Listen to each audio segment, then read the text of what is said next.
So our first principle, did you catch it? Look at verse 12. Last half of verse 12.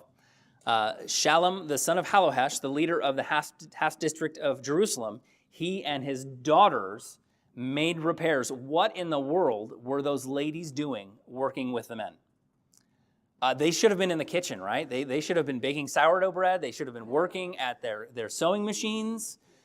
Were these feminists or something? What in the world are those ladies doing? They were exactly where they should have been. Our first principle for godly roles is that in emergencies, there needs to be flexibility in the roles that God has provided for our work. We will very soon see in the very next chapter, chapter 4, that the rebuilding of the walls had generated a lot of attention. The enemies of God have already noticed. They will coalesce their forces in chapter 4. And so very soon, Nehemiah, the rest of the people, they will not be able to work without a shovel in one hand and a sword in the other. That's how dangerous it will be. Remember, Solomon, he was able to take 7 years to build the temple, and he had over triple the number of people.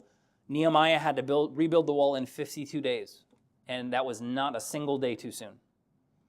But the question, and we'll move on very quickly, the question is, does this passage teach what's called today gender equality? Or does it disprove a patriarchal view of the sexes? Not at all.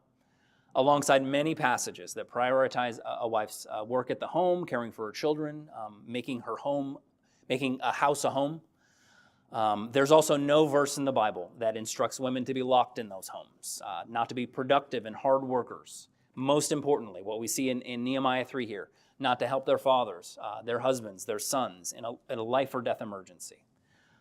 We recently studied the restrictions of the Pharisees on Jesus and his disciples on the Sabbath. Jesus is very quick to put the Pharisees in their place and rebuke them for their man-made principles. But remember, he says that man is not made for the Sabbath is made for man. So under advisement, I'd put forth that man is not made for patriarchy. Patriarchy is made for man. That's something that God has established for us to serve us, rather than to chain us and force us to endanger ourselves by not taking advantage of all the labor that we have.